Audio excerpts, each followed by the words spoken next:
വണക്കം, വന്ദന, നമസ്കാരം, good morning to you all. ഞാൻ നിങ്ങളുടെ സ്വന്തം ഗുരുജി. ഞാനൊരു സെബി രജിസ്റ്റർഡ് അഡ്വൈസർ അല്ല. അതുകൊണ്ട് തന്നെ ഈ വീഡിയോയിൽ പറയുന്ന കാര്യങ്ങൾ ഒരു സ്റ്റഡി പർപ്പസിനായിട്ട് യൂസ് ചെയ്യുക. ഈ വീഡിയോ റെക്കോർഡ് ചെയ്യുന്ന ദിവസം 5-ാം തീയതി ഫെബ്രുവരി മാസം ബുധനാഴ്ച രാവിലെ 7:16 ആയിട്ടുണ്ട്. നമ്മൾ പല കാര്യങ്ങളും സംസാരിക്കുന്നതിനിടയ്ക്ക് നമ്മൾ വീഡിയോസൊക്കെ വളരെ ചെറുതാണ്, 3 മിനിറ്റ് 5 മിനിറ്റ്. പിന്നെ ഇതിനകത്ത് സബ്സ്ക്രൈബേഴ്സും 577, വെറും 5-10 പേര് കൊണ്ട് തുടങ്ങിയ ഒരു ചാനലാണ്. ഈ ചാനലിൻ്റെ ഉദ്ദേശം എല്ലാവരും സെൽഫായിട്ട് സ്റ്റഡി ചെയ്ത് സെൽഫായിട്ട് ട്രേഡ് എടുത്ത് വിജയിക്കുക, ആരെയും പിന്തുടരാൻ പാടില്ല എന്നുള്ള ഒരു ലോജിക്കും ഒരു ഫോക്കസും ബേസ് ചെയ്തിട്ടാണ് ചാനൽ നമ്മൾ തുടങ്ങിയത്. സോ നമുക്ക് വളരെ കരുതലിയ കാണുന്ന ആൾക്കാർ ആരും ലൈക്ക് ചെയ്യാറില്ല. കാണുന്നുണ്ട്, വളരെ കുറച്ചാണ്, 15 പേര് 20 പേരൊക്കെയാണ് കാണുന്നത്. പക്ഷേ അവർ ലൈക്ക് ചെയ്തിരുന്നു എന്നുണ്ടെങ്കിൽ, അവർ കമൻ്റ് ഇട്ടിരുന്നു എന്നുണ്ടെങ്കിൽ നമ്മൾ ചാനൽ കുറച്ചുകൂടെ സ്പീഡപ്പ് ചെയ്യും. പക്ഷേ വളരെ സ്ലോ ആൻഡ് സ്റ്റഡിയാണ്. നമ്മളത് ഇതിനകത്ത് യൂട്യൂബ് കൊണ്ട് കാശുണ്ടാക്കാനായിട്ടല്ല ഇവിടെ വീഡിയോ ഇടുന്നതും ഇറങ്ങി തിരിച്ചതും നമ്മൾ ഇതിനകത്ത് പോസ്റ്റ് ചെയ്യുന്ന കാര്യങ്ങളും. നമ്മൾ ഒരു കാര്യം എപ്പോഴും ആലോചിക്കുക, നമ്മുടെ ഇമോഷൻ അല്ലേ, ഓപ്ഷൻ ബയറിനാണെങ്കിലും ഓപ്ഷൻ സെല്ലറിനാണെങ്കിലും ഇമോഷൻ കൺട്രോൾ ചെയ്യാനായിട്ട് ഭയങ്കര ബുദ്ധിമുട്ടാണ് അല്ലേ. ഈ ഇമോഷൻ നമുക്ക് എവിടെ നിന്നാണ് തുടങ്ങുന്നത് എന്നുള്ളത് നിങ്ങളെല്ലാവരും ആലോചിച്ച് കഴിഞ്ഞാൽ ഇത് പതുക്കെ നിങ്ങൾക്ക് കൺട്രോൾ ചെയ്യാൻ പറ്റും. ഇപ്പോൾ നമുക്ക് തുടങ്ങുന്നത് ഒരു കൊച്ചുകുട്ടി, ഓക്കെ. അപ്പോൾ ആ കൊച്ചുകുട്ടിയെ എന്തെങ്കിലും കാര്യം പറഞ്ഞ് നമ്മൾ ശകാരിക്കുകയാണ്, അല്ലെങ്കിൽ അച്ഛനോ അമ്മയോ നമ്മൾ ശകാരിക്കുകയാണ്, നമ്മുടെ കുഞ്ഞിനെ ശകാരിക്കുകയാണ്, അല്ലെങ്കിൽ എന്തോ തെറ്റ് കണ്ടിട്ട് നമ്മൾ അടിക്കുകയാണ്. അപ്പോൾ ഈ കൊച്ചു കുട്ടി, നമ്മുടെ കുഞ്ഞ് ഇത് കരഞ്ഞുകൊണ്ടേയിരിക്കും. പിന്നെ ഒരു 2 മിനിറ്റ് കരച്ചിൽ കഴിഞ്ഞിട്ട് വീണ്ടും കരച്ചിൽ തുടങ്ങും.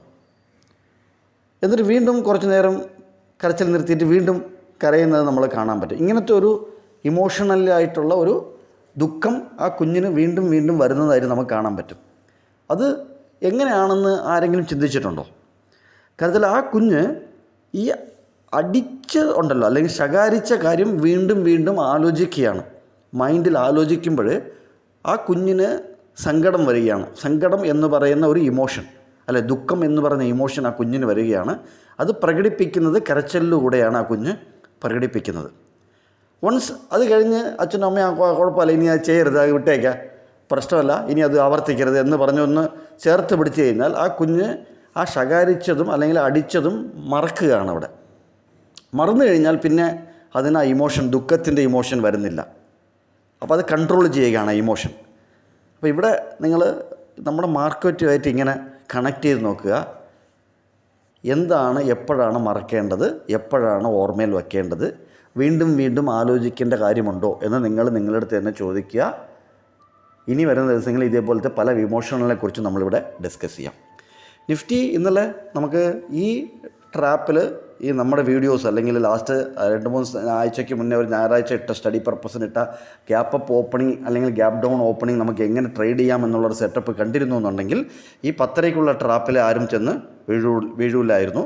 ഇവിടെ നിന്ന് എന്തുകൊണ്ടാണ് സപ്പോർട്ട് എടുത്തതെന്നുള്ളത് നിങ്ങൾക്ക് ആ വീഡിയോ കണ്ടു കഴിഞ്ഞാൽ മനസ്സിലാവും. ഈ ഫാൾ, ഈ 9:45 ഈ ഫാൾ എന്തുകൊണ്ടാണെന്നുള്ളതും ആ വീഡിയോ കണ്ടു കഴിഞ്ഞാൽ നിങ്ങൾക്ക് കാൽക്കുലേഷൻ ബേസ് ചെയ്തിട്ട് മനസ്സിലാവും.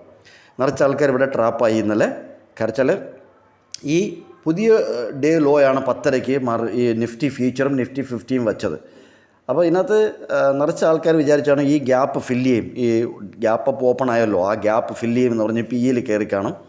നിറച്ച് സെല്ലേഴ്സ്, കാൾ സെല്ലേഴ്സ്, നേക്കഡ് സെല്ലേഴ്സ് എടുത്ത് കാണും. കരത്തിൽ താഴോട്ട് പോകുന്നുണ്ട്, നമുക്ക് നല്ല രീതിയിൽ പ്രോഫിറ്റ് വരും എന്നുള്ള രീതിയിൽ. അങ്ങനെ 2 സൈഡിലുള്ള ആൾക്കാർക്ക് ഇന്നലെ ട്രാപ്പാണ്. കാര്യത്തിൽ ഇന്നലെ ഈ 10:30 നോക്കിക്കഴിഞ്ഞാൽ പുട്ടിൻ്റെ പ്രൈസും പ്രീവിയസ് ക്ലോസിന് മുകളിലായിരുന്നു. കോളാണെങ്കിൽ പ്രീവിയസ് ഡേ ഹൈക്ക് മുകളിൽ ട്രേഡ് ചെയ്തുകൊണ്ടിരിക്കുകയായിരുന്നു. ഇങ്ങനെ 2 സൈഡും ഒരു ഗ്രീനാണ് കണ്ടുകൊണ്ടിരുന്നത് ആ 10:30 ആ സമയത്ത്. അഡ്ഡ മണിയുടെ പ്രൈസൊക്കെ നോക്കിക്കഴിഞ്ഞാൽ അങ്ങനെയാണ് കണ്ടുകൊണ്ടിരുന്നത്. അപ്പോൾ ഈ ട്രാപ്പ് ഇങ്ങനെയാണ് മാർക്കറ്റിലെ ആൾക്കാർ ചെന്ന് പെടുന്നത്. പക്ഷേ ഈ ട്രാപ്പ് നമുക്ക് കണ്ടുപിടിക്കാൻ പറ്റും, അതിനുള്ള വഴികൾ നമ്മളിവിടെ പറഞ്ഞിട്ടുണ്ട്. ഇന്ന് നമുക്ക് നല്ലൊരു മുകളിലോട്ട് പോകണം എന്നുണ്ടെങ്കിൽ, ഇപ്പോൾ ഇന്ന് ഗ്യാപ്പ് അപ്പ് ആണോ എന്ന് അറിയത്തില്ല, ഇൻ കേസ് ഗ്യാപ്പ് അപ്പ് ആണെങ്കിൽ 23,875 മുകളിൽ സസ്റ്റെയിൻ ചെയ്താൽ ഡയറക്റ്റ് ടാർഗറ്റ് 24,000 ആണ്. ഇത് നിഫ്റ്റി ഫ്യൂച്ചറിൻ്റെ ചാർട്ടാണ്. ഡയറക്റ്റ് 24,000 നമുക്ക് നോക്കാവുന്നതാണ്. ഫ്ലാറ്റ് ഓപ്പൺ ആണെന്നുണ്ടെങ്കിൽ ഈ ലെവൽസൊക്കെ നോക്കുക. ലെവൽസ് നോക്കിയിട്ട് നിങ്ങൾക്ക് നല്ല നല്ല ട്രേഡുകൾ എൻട്രി എടുക്കുക, നല്ല നല്ല പ്രോഫിറ്റുകൾ വന്നു ചേരട്ടെ എന്ന് ആശംസിക്കുകയാണ്. വീഡിയോ കണ്ടുകൊണ്ടിരിക്കുന്നവർ ലൈക്ക് ചെയ്യുക, കമൻറ്റ് ചെയ്യുക, ഷെയർ ചെയ്യുക. പുതിയതായിട്ട് കാണുന്നവർ സബ്സ്ക്രൈബ് ചെയ്തിട്ടില്ല എന്നുണ്ടെങ്കിൽ സബ്സ്ക്രൈബ് ചെയ്യുക. Thank you very much.